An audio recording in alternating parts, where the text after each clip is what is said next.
witnesses is going to be this injured security man, Trevor Rees-Jones. What's the news on him? Well, we understand that he may be undergoing an operation today. We're told there'll be a further medical bulletin tomorrow. Just a little bit on him. He's thought to be a former serviceman. He was employed by the Al-Fayeds. He is known as Dodi's shadow, a very experienced man. His family said today that he will be feeling terribly guilty about what's happened, but everybody seems confident that he will pull through. Robert, thanks very much. Well, Diana's death has, of course, turned the spotlight onto the conduct of the media. Its involvement in her life and ultimately in her death has sparked a furious debate about privacy laws. Her brother Earl Spencer has accused newspaper editors and proprietors of having blood on their hands. Today, Princess Diana's lawyers had been due to take one British photographer to court. Here's our Home Affairs editor, Jennifer Nadel. As grief blends with anger, the calls mounted today for curbs on the paparazzi who plagued the princess's every move, with appeals to the world's press barons to stop paying photographers who intrude. Her death has got to be a turning point in the activities of photographers who've nothing to do with advancing a legitimate interest of the media, who behave appallingly and who prey on celebrities for money in a way that is now completely unacceptable. A sentiment echoed by stars who've experienced similar harassment. And it's one of the most frightening, claustrophobic making feelings in the world, because you have no place to go. You're in a car, you're going faster and faster to try and get away from them. They can shoot through darkened windows, and you end up in a corner of the car. And she must have known such fear. It makes me so angry. Privacy laws already exist in France. Photographing someone in a private place, including a car, is punishable. The government here has so far resisted a rushed response to a complex problem. It hopes ending the market for invasive photos will provide an answer and wants to see how editors now respond. Slightly surprised that immediately the questions are being asked of the politicians.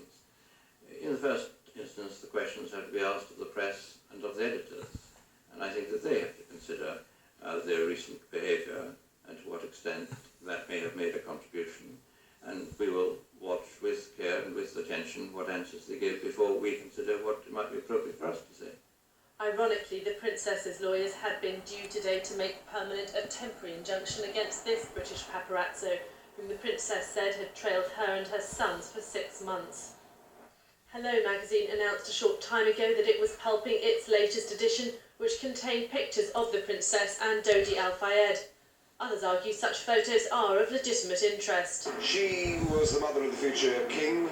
He was the son of one of the most controversial people in British politics, and that was a public interest, and I cannot see what any privacy law could have done to have prevented a high-speed chase at over 100 miles an hour through the centre of the city. The extent to which the media now changes its approach may well determine whether tougher measures are introduced, and that in turn may in part be dictated by whether the public appetite for private photos now diminishes. Jennifer Nadel, ITN. Well, joining me now is Sir Louis Blanc-Cooper, the last chairman of the Press Council before it became the Press Complaints Commission, and from Westminster I'm joined by Yves Pollard, who once edited a tabloid newspaper. Sir Louis, do you endorse any of what Earl Spencer or the Al-Fayed family had to say about the conduct of the press? Well, I doubt very much whether any privacy law would have prevented this tragic incident. But I think what this event does do is to provide the occasion for a fresh debate about privacy laws. And even when I was chairman of the Press Council, I made no bones about it. I've always been in favour of privacy law, not so much to capture the activities of the press in relation to famous people, because there's always inclined to be a public interest defence in their case. It's the innocent people, it's the families, the children, the friends and associates of people who get caught up in this kind of activity, that they need protection. Well, Yves Pollard, Sir Louis seems to be saying there that the self-regulation of the press just isn't working, that really the press can't restrain itself when it comes to famous people.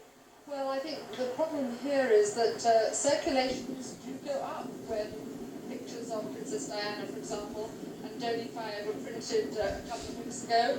Circulation of the newspaper that printed them, even though it charged £5 5 pence more went up. I think there's got to be a change in the culture. I also think that 25 years ago, Jackie Onassis, who in many ways was an icon in the same way as the Princess of Wales, stopped Ron Galella, a photographer, by saying he should be 50 yards away from her at all times and 100 yards away from her apartment. And in fact, it did stop him harassing her. There's got to be some way, I think, of a simplified rule like this. But of course, one has to remember the paparazzi aren't really journalists. They're people on wheels making a lot of money. But would you say that Princess Diana's death is a watershed, that the press will now start to rein itself in? I think the press will now start to look at how they deal with famous people like this, but it's a global thing. I spoke to somebody who was at an office in a newspaper yesterday who'd already seen the photograph that a French photographer had taken of the princess in her car after the accident, because it was a computerised picture that was out for sale.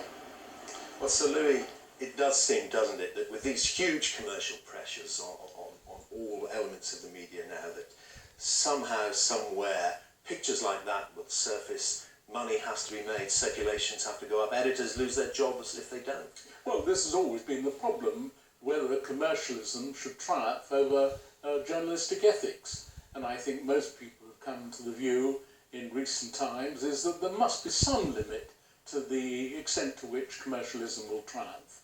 And I think Eve Pollard is absolutely right, and I'm glad to hear it, that the press will have another look at its own activities. And I hope that does mean looking at self-regulation. I personally believe... So would you give self-regulation a last chance? Well, it's had its last chance. It had its last chance, and David Mellor pronounced that, drinking at the last chance saloon.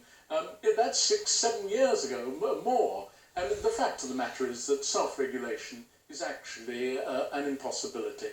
We have to have some form of accountability, public accountability, for press activity. Eve Pollard, would the press accept a privacy law? Could they work with that?